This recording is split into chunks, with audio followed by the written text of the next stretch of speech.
ঠাকুর আজ কলিকাতায় স্টার থিয়েটারে চৈতন্য লীলা দেখিতে যাইবেন।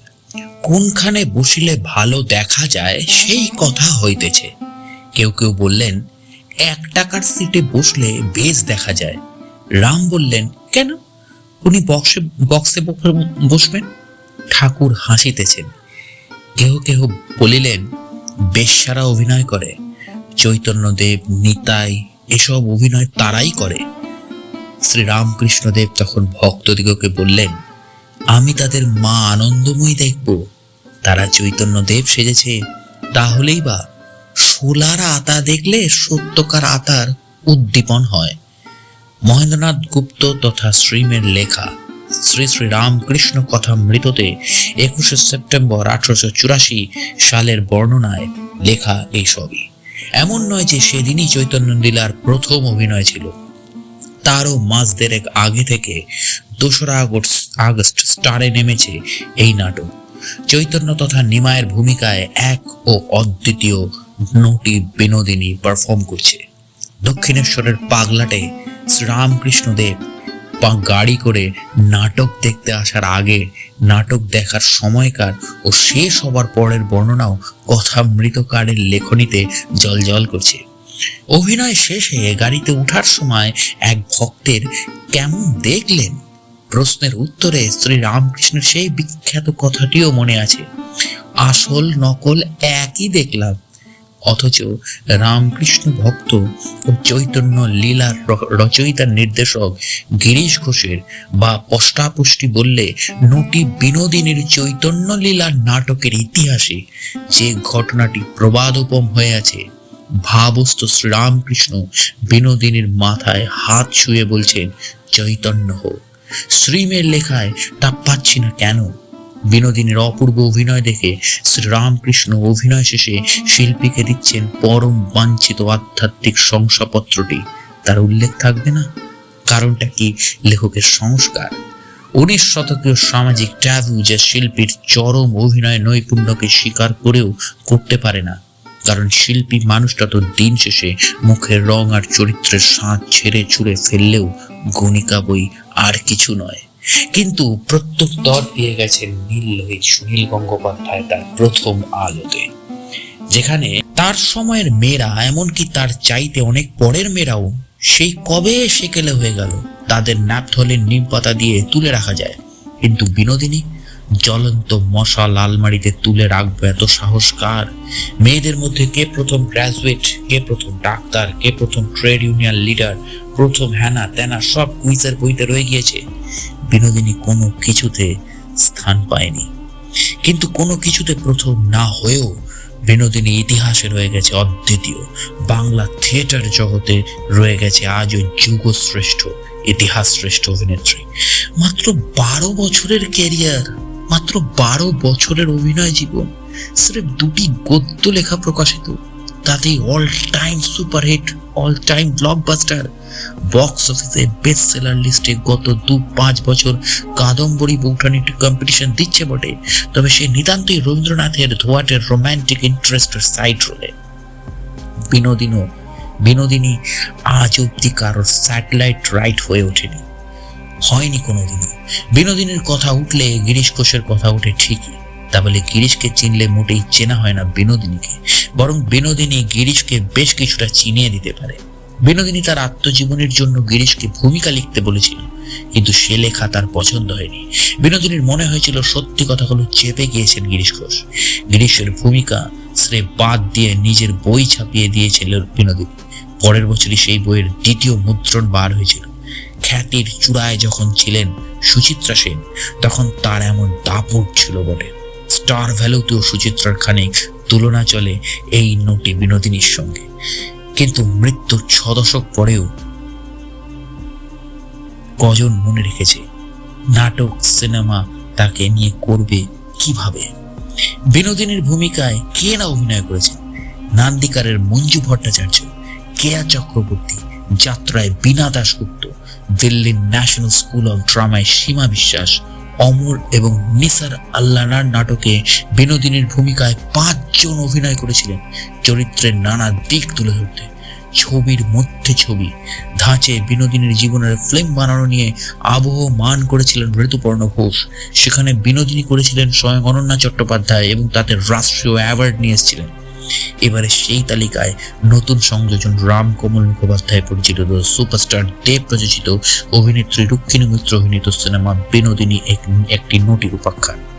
60-এর দশকে সুচিত্রার অভিনয় করার কথা হয়েছিল বিনোদিনীর ভূমিকায়। মহানায়িকা তার মেকআপ টেস্টও দিয়েছিলেন। অসিত সেন শেষ অবধি ছবিটা করেননি। সুচিত্রার ভূমিকায় অভিনয় করতে কারো খোঁজ যতদিন না পড়বে ততদিন মহানায়িকাও ছাড়াতে পারবেন না বিনোদিনী দাসীকে। অথচ সুচিত্রার টানা টানা চোখ, টিকলো নাক, টোল পড়া হাসি, তন্নি চেহারার পাশে বিনোদিনীর ছবি দেখলে আশ্চর্য লাগে। বিনোদিনীর রং কালো, চেহারা সেই 22-23 বছর বয়সেই বেশ ভারী। কালো রং, ভরাট গাল, সুগোল বাহু, পুষ্টু কোমর, দুধে আলতা বর্ণ কি পান পাতা মুখ, কোনোটাই ছিল না। অথচ সে সময়ের মেয়ের আকর্ষণ ছিল এমন যে লাহোরে থিয়েটারের পর বাড়ির সামনে লেঠেল খাড়া করতে হয়েছিল। আর কলকাতার রংপুরে জমিদারের সঙ্গে কলকাতার মারোয়াড়ি ব্যবসায়ের লেঠেলদের লাঠালাঠি হয়ে গিয়েছিল। যতীন্দ্রনাথ ঠাকুরের সঙ্গে বিনোদিনীর সম্পর্কটা নাকি নেহাত গুজব। তা বলে চিকিৎসক রাধা গোবিন্দ কর, যার নামে আরজি কর মেডিকেল কলেজ, তিনি যে বিনোদিনীকে রূপোর ফুল, কাচের পুতুল উপহার দিয়েছিলেন সে তো আর মিথ্যে নয়। বাবুরা কখনো ভয় দেখিয়ে, কখনো টাকা দিয়ে বশ করতে চেয়েছিল বিনোদিনী দাসীকে। সেকেলে সেই মেয়ে তাদের একজনকে সপাটে থাপ্পড় মেরে দিয়েছিল এবং তাকে বলেছিল, টাকা আমি উপার্জন করিয়াছি, বই টাকা আমাকে উপার্জন করে নাই। বিনোদিনী তৈরি হয়েছিল এমন নানা গল্প নিয়েই। এক প্রণয়ী তাকে তরোয়াল দিয়ে কাটতে গিয়েছিল। কেবল কথায় ভুলিয়ে তাকে নিরস্ত করার গল্পও ছিল বিনোদিনীর জীবনে। হ্যাটকট পরে সাহেব সেজে অসুস্থ রামকৃষ্ণদেবের সঙ্গে দেখা করার গল্পও। স্টার থিয়েটারের নাম যে তার নামে বিয়ে থিয়েটার হওয়ার কথা ছিল, এ কথা বাঙালি ভোলেনি। আর কোনো না কোনো দেওয়ার নাম এত নাম করেছে কিনা কে জানে। কিন্তু এই স্টার থিয়েটারও এই 2024-এ দাঁড়িয়ে হয়ে গেছে বিনোদিনী থিয়েটার। চিত্তরঞ্জন ঘোষের নটি বিনোদিনী নান্দিকার যে অভিনয় করেছিল 210 রজনী নাটকে, গিরিশ ঘোষ বলছেন, তুমি রেজিস্ট্রির দিন পর্যন্ত জানতে না হবে বি থিয়েটার। তোমায় একটু ছলনা করা হয়েছে, আমিও সেক্ষেত্রে অপরাধী। উত্তরে বিনোদিনী বলছে, তা কেন বলছেন? সবাই যা ভালো বুঝেছেন তাই নাম রেখেছেন, এতে অপরাধের কিছু নেই। বিনোদিনীর কেবল ভয়, যার শুরু বিশ্বাসভঙ্গ, ছলনায়, তার শেষ কোথায়? উত্তরে গিরিশ ঘোষ কিছু কথা বোঝাতে গেলে বিনোদিনী বলে, এ কথা এখন থাক, আমার বড় ক্লান্ত লাগছে। আবার যখন গিরিশ তাকে শ্রী চৈতন্যের মোহরা দেওয়ার জন্য, তখন বিনোদিনী বলছে, স্টেজেও নিজেকে শ্রী চৈতন্য মহাপ্রভু বলে পরিচয় দিতে পারবো না। আমি জাত গোষ্ঠমের মেয়ে, আমি বেশ্যা, আমি পাপী, আমায় দেখে তো লোকের পাপ কথাই মনে হবে। বিনোদিনী গীতির সা পা সা এভাবে যে বেঁধে দেওয়া হলো, তারপর থেকে সব কথা সেই সুরেই বাধা পড়েছে। ধর্তায় বিনোদিনীর বেশ্যা জন্মের পাপবোধ, মধ্যে ব্রাহ্ম মহিলার ধাঁচের আত্মমর্যাদা, ধন মানে উদাসীন্য, আর তার সপ্তকে শ্রীরামকৃষ্ণদেবের কৃপালাভ। চিত্তরঞ্জন ঘোষের এই স্ক্রিপ্ট অনুসরণ করে ব্রজেন্দ্র কুমার দে যাত্রাপালা লেখেন, যা থেকে নট্য কোম্পানির সুপার ডুপার হিট নটি বিনোদিনী। সেই বয়ানের ছাপ যোগেন চৌধুরীর আঁকা ছবিতেও। সেখানে বিনোদিনীর স্তন অনাবৃত, কিন্তু মুখ বিষণ্ণ, আয়ত চোখের দৃষ্টি অন্তর্মুখী। এর উপাদান বিনোদিনীই জুগিয়েছে। সে বারবার নিজেকে পতিতা, পাপীয়সী বলছে।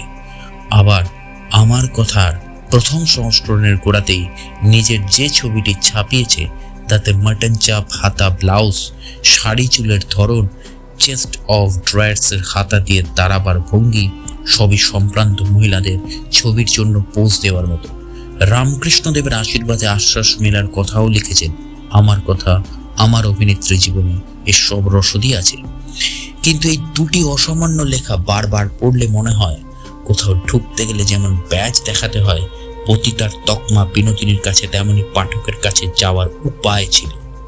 নইলে কি সে মেয়ে লিখতে পারে, বারাঙ্গনা জীবন কলঙ্কিত, ঘৃণিত বটে, কিন্তু তাহা কলঙ্কিত ঘৃণিত কোথা হইতে হয়, যাহারা লোকালয়ের ঘৃণা দেখাইয়া লোকচক্ষুর অগোচরে পরম প্রণয়ীর ন্যায় ছলনা করিয়া বিশ্বাসবতী অবলা রমণীর সর্বনাশ সাধন করিয়া থাকেন, তাহারা কিছুই দোষী নহেন।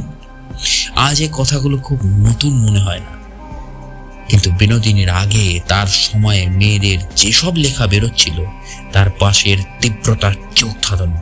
স্বর্ণকুমারী দেবী, কৃষ্ণ ভাবিনী দাস কিংবা রোকেয়া সাখাওয়াত বিস্তর যুক্তি দৃষ্টান্ত দিয়ে সেই সময় যা লিখেছেন তা হলো মেয়েরা মোটামুটি পুরুষদের মতোই বুদ্ধিমান এবং সক্ষম, আর বিনোদিনী পুরুষের শয়তানি ঠকবাজি নিয়ে একটু সোজা সবটাই লিখে গেছেন, যেটা গিরিশেরও একটু বাড়াবাড়ি মনে হয়েছিল। নিজের জীবনীতে উত্তর কঠোর লেখনী চালনা না হইলেই ভালো ছিল। ঠিক কঠোরতা নয়, বিনোদিনীর লেখা থেকে যা স্পষ্ট হয় সে তার আবেগের তীব্রতা। শিল্পীদের মধ্যে যেটা প্রায়ই দেখা যায়, নাচ, গান, অভিনয়, ছবি আঁকায় যারা তন্ময় তারা প্রতিনিয়ত নিজেকে ভেঙে গড়েন, নিজেকে অন্যের কাছে বিতরণ, অন্যের থেকে আহরণ এদের কাছে হৃৎপিণ্ডের স্ফীতি সংকোচনের মতোই স্বাভাবিক।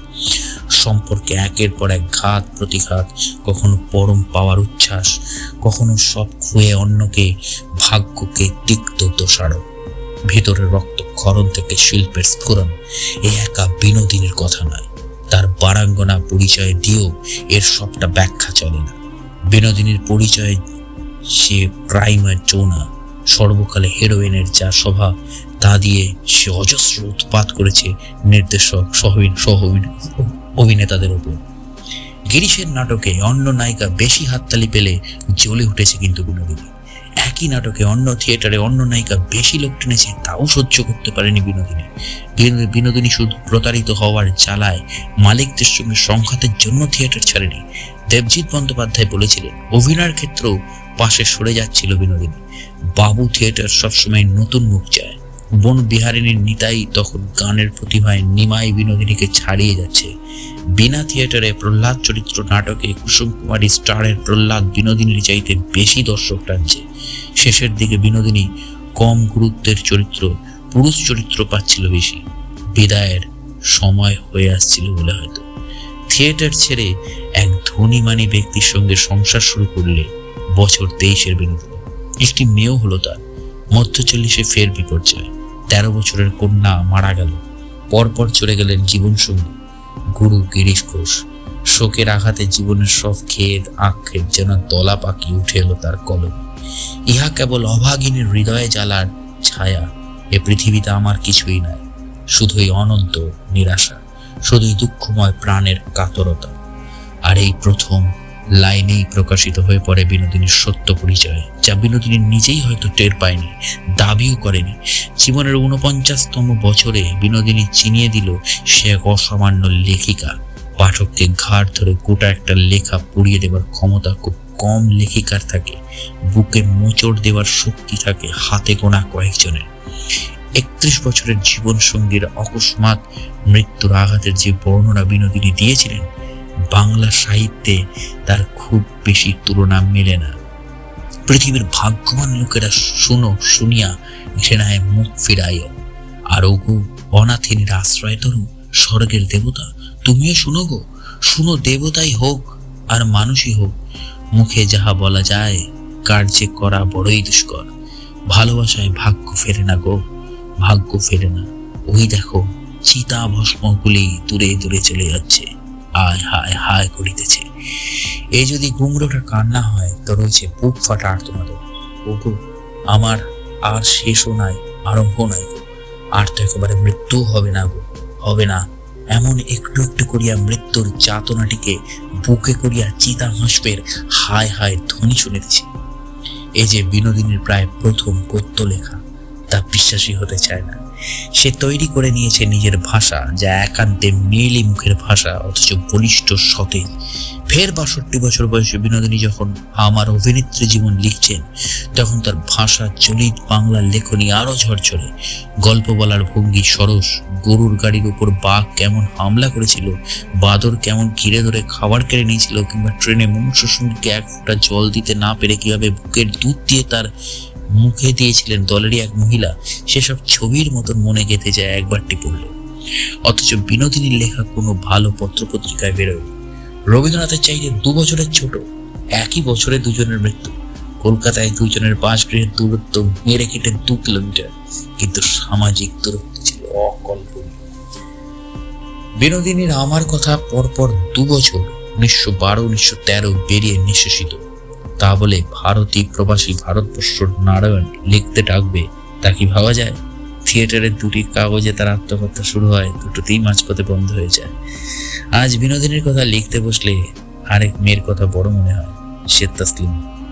মেয়েটি কি জানি না বলে ফেলবে, সে ভয়ে দুজনকে চুপ করিয়ে দেওয়ার চেষ্টা চলেছে অনবরত। তো 1941 সালের 12ই ফেব্রুয়ারি বিনোদিনীর মৃত্যুর পর 1 লাইনও লেখেনি কোনো কাগজ। কি অদ্ভুত সমাপতন না! গুরু গিরিশ ঘোষের মৃত্যু হয়েছিল 8ই ফেব্রুয়ারি, আর বিনোদিনীর মৃত্যু হচ্ছে 12ই ফেব্রুয়ারি। বছরটা অবশ্যই আলাদা, কিন্তু ফেব্রুয়ারি মাস অর্থাৎ এই মাঘ মাস গিরিশ ঘোষ এবং বিনোদিনীর মৃত্যুর